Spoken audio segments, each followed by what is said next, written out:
কিন্তু আমরা লক্ষ্য করেছি যে রাজনৈতিক দলগুলো আপনাদের সমালোচনার প্রধান অস্ত্র হিসাবে ব্যবহার করে এই জিনিসপত্রের দামের ব্যাপারে, অর্থনীতির ব্যাপারে।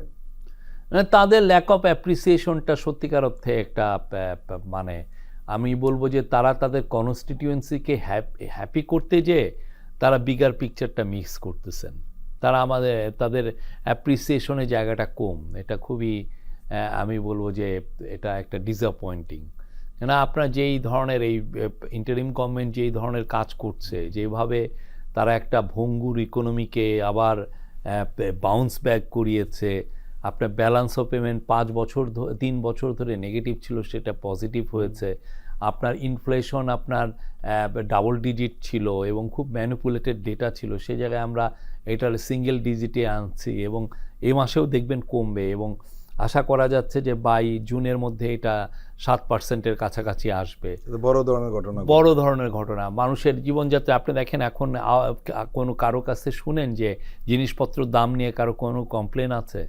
প্রত্যেকটা জিনিস, আমি নিজে বাজারে যাই, বিশেষ করে গত 1.5 মাস ধরে আলুর নিয়ে যেই কান্নাকাটি ছিল অনেকের, এখন দেখেন যে আলু চাষিরা কান্নাকাটি করছেন যে তারা ন্যায্য দাম পাচ্ছেন না। উল্টো হয়ে গেছে। তো আমরা চাচ্ছিলাম যে তারা পুরো জিনিসটা সার্বিকভাবে দেখে কমেন্টগুলো করেন।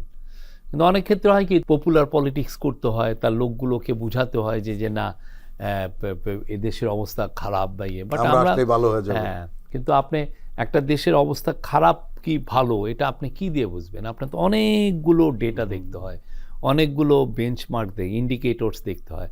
প্রত্যেকটা ইন্ডিকেটরে আমরা দেখছি যে আমরা বেটার জায়গায় যাচ্ছি, দেশটাকে আমরা আবার বেটার একটা জায়গায় নিয়ে আসতেছি।